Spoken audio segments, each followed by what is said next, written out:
ప్రజల కోసం, ప్రజల అవసరం కోసం, అలాగే రాష్ట్ర ఉన్నతి కోసం వాళ్ళ రాజకీయ జీవితాన్ని కూడా త్యాగం చేశారు.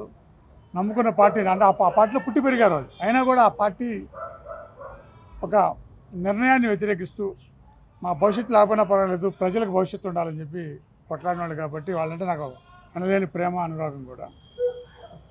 అందుకని పర్సనల్గా వచ్చాను. అంతకుమించి రాజకీయాలతో ఎటువంటి సంబంధం లేదు. వాళ్ళు రాజకీయాల్లో కొనసాగాలని, మంచి పదవులకు వెళ్ళాలని కూడా నాకు ఆకాంక్ష ఎప్పుడు ఉంటుంది. సో అందుకని దాని గురించే ఒకసారి వచ్చి కుటుంబ సభ్యులతో పలకరిద్దామని వచ్చాను. నేను అసలు రాజకీయాల్లో వచ్చే సమస్య లేదు, మళ్ళీ పోటీ చేసే సమస్య లేదు. అది మటుకు ఆ రోజు 2009లో చెప్పాను. నేను రాజస్థాన్ విజయం జరిగితే నేను రాజకీయాల్లో రాను, ఉండనని చెప్పాను. దాన్ని కట్టుబడే 14లో తప్పుకున్నాను. నేను తప్పుకున్నా కూడా హర్షకుమార్ ఏ పార్టీలో పోటీ చేసినా హర్షకుమార్కి నా మద్దతు ఉందని తెలియజేశాను. అలాగే ఇప్పుడు కూడా చెప్తాను, హర్షకుమార్, ఉండవరుణ్ కుమార్ ఎక్కడ పోటీ చేసినా, ఏ పార్టీ అయినా, ఏ నియోజకవర్గం సంబంధం లేదు. వాళ్ళకి వ్యక్తిగతంగా నా మద్దతు ఇప్పుడు ఉంటుంది.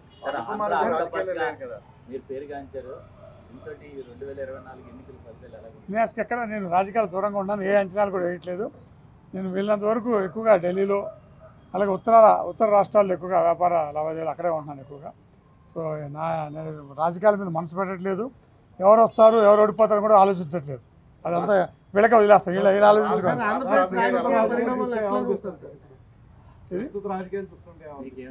ఏముంటుంది రాజకీయాలు, ఏముంది కొత్త ఏం కాదు కదా. మరి ఎప్పుడు పోటీ ఉంటుంది. ఒకప్పుడేమో జాతీయ పార్టీకి, ప్రాంతీయ పార్టీకి పోటీ ఉండేది. ఇప్పుడు ప్రాంతీయ పార్టీల మధ్యనే పోటీ ఉంటుంది. సో న్యాచురల్గా జాతీయ పార్టీకి, ప్రాంతీయ పార్టీకి పోటీ ఉన్నప్పుడు ఒకలాగా ఉంటుంది. ప్రాంతీయ పార్టీల మీద పోటీ ఉన్నప్పుడు మనం తమిళనాడులో చూసాం కదా. సో ఆ యొక్క పోరాటం కొంత డిఫరెంట్గా ఉంటుంది. కాంగ్రెస్ పార్టీకి షర్మిల రావడం అది ఎవరి వ్యక్తిగత విషయం అది. సో ఎవరు ఏ పార్టీలోకి వెళ్ళినా నాకేం సంబంధం లేదు, వాళ్ళ ఇష్టం అది. సో అది ప్రజలు నిర్ణయించాలి. ఎందుకంటే నేను రాష్ట్రానికి ఎప్పుడో సంవత్సరం అయింది నేను ఈ రాష్ట్రానికి వచ్చి. మొన్న విజయవాడ వెళ్ళాను, ఇవాళ రాజమండ్రి వచ్చాను. సో అందుకని పనితీరు ఎలా ఉంది, నాయకులు ఎలా ఉన్నారు, స్థానికంగా ఎలా ఉంది అని కూడా ప్రజలు నిర్ణయిస్తారు. అట్లా ఇంకా 2 నెలలు నిర్ణయిస్తారు కదా. ఇప్పుడు తినపోయే భోజనం రుచి ఇప్పుడు చెప్తే ఎందుకు తిన్నాక తెలుస్తుంది. అట్లా